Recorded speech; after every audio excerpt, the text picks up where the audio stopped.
Bonjour, aujourd'hui nous allons voir comment faire un inventaire tournant. Le principe c'est d'inventorier toute la pharmacie en tournant dans la pharmacie étagère par étagère. Donc on commence à un coin, on fait la première, la deuxième, la troisième, etc. Et à la fin donc on a fait le tour de toute la pharmacie, d'où le nom inventaire tournant.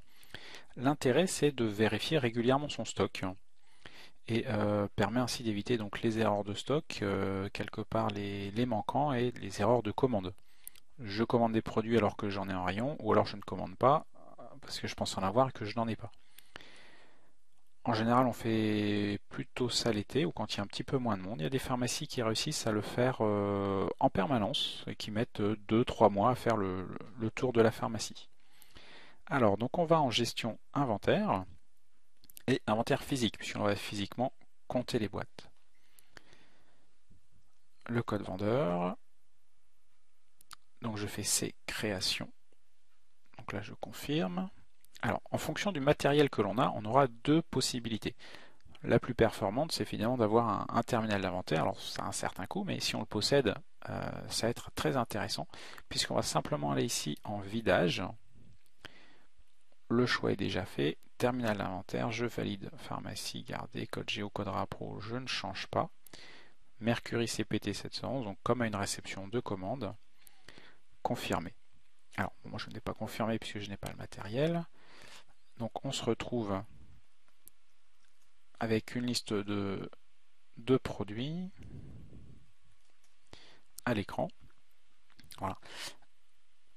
Si tout va bien, pas de problème, je fais juste étoile pour enregistrer. Si jamais il y a un décalage entre ce que dit l'ordinateur et ce que j'ai bipé, imaginons que les Doliprane, j'en ai compté 130. Je vais donc observer un petit dièse en bout de ligne. Il faut bien sûr vérifier tous ces codes. Parce que le terminal d'inventaire, on peut avoir fait une erreur. Parce que donc on bip le produit, on dit j'en ai 130. Bah, si on a fait 130 alors qu'on voulait faire 131 ou 132, des fois les touches peuvent être petites, on a des gros doigts, etc. Ou on est coupé en plein comptage, surtout pour des grosses quantités. Il faut donc vérifier. Il peut aussi arriver qu'on compte 3 boîtes et en fait il y a une quatrième qui est tombée derrière sur l'étagère tout en haut. Donc toujours vérifier tous les petits dièses. Une fois que tout est vérifié, que tout va bien, on fait donc étoile. Et on va donc valider avec la barre espace, je dis que le stock pharmacie, je le mets à jour.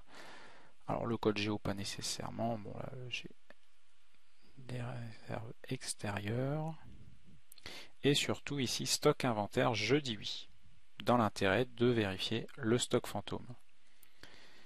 Code réappro. Dans mon cas ici, je dis non. Confirmer, oui. Et j'ai donc fait mon inventaire. Deuxième possibilité, donc c'est si vous n'avez pas de terminal d'inventaire, on va faire ce que l'on appelle une extraction. Alors, là encore, en fonction de vos habitudes de travail, le plus performant, c'est de prendre le code rayon. Si vous avez mis des codes rayons à tous vos produits, à toutes vos étagères, vos rayonnages. Si vous n'en avez pas, on peut toujours faire par laboratoire, notamment pour la para. En général, on a une étagère pour Aven, pour Nux, pour Aderma, etc. Alors, je prends l'exemple de Nux. Il me calcule tout ce que j'ai dans l'ordinateur. Il va donc m'afficher une liste. Voilà, je vois donc que là j'ai 166 références. Alors bon, plusieurs ont un stock nul, mais donc si je descends, je devrais trouver des stocks positifs.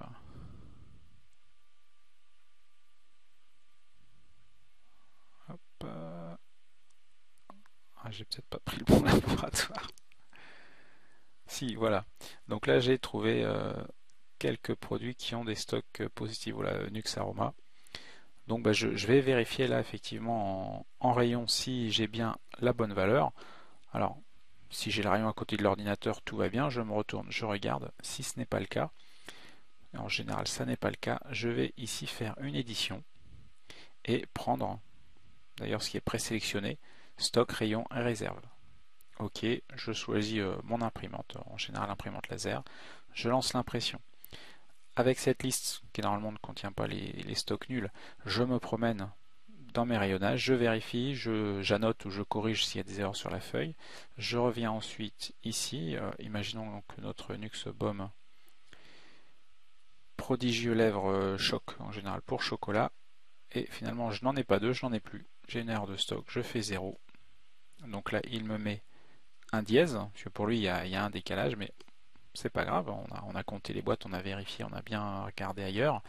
Alors, là, il faut quand même faire attention, parce que si, imaginons que quelqu'un sur l'ordinateur me dit 2, je vais dans le rayon, il n'y en a pas. C'est peut-être la collègue qui les a pris dans la main et qui est en train de les vendre. Mais comme elle n'a pas enregistré sa vente, donc on peut créer des erreurs de stock. Donc il faut faire très attention aussi à ça, hein. La même chose si on est avec le terminal d'inventaire. En général, ça se fait pharmacie fermée. Ou alors on prévient, attention, je fais Nux. Si vous prenez du Nux, vous me le dites, vous mettez un petit post-it sur le pied, enfin, un repère, on se parle. Évidemment, si la pharmacie est assez grande, il vaut mieux faire ça, pharmacie fermée. Comme tout à l'heure ensuite, je valide avec étoile et je fais les mêmes choix pour valider mon inventaire. Voilà, code rappro, non. Et je confirme, tous mes produits Nux vont être mis à jour. Le lendemain, je recommence, et ainsi de suite. Il est important, donc ça c'est le cas d'un autre tutoriel, pour calculer le stock fantôme, de regarder la date où l'on a commencé. Donc ici, on a commencé le 6 septembre, donc j'ai une erreur dans l'heure, hein, il n'est pas minuit, mais donc le 6 septembre, dans quelques mois, quand j'aurai fini l'inventaire de tous mes produits, je repartirai de cette date-là pour lui demander mon stock fantôme. Donc attention de bien noter cette date dans un petit coin. Voilà, à bientôt.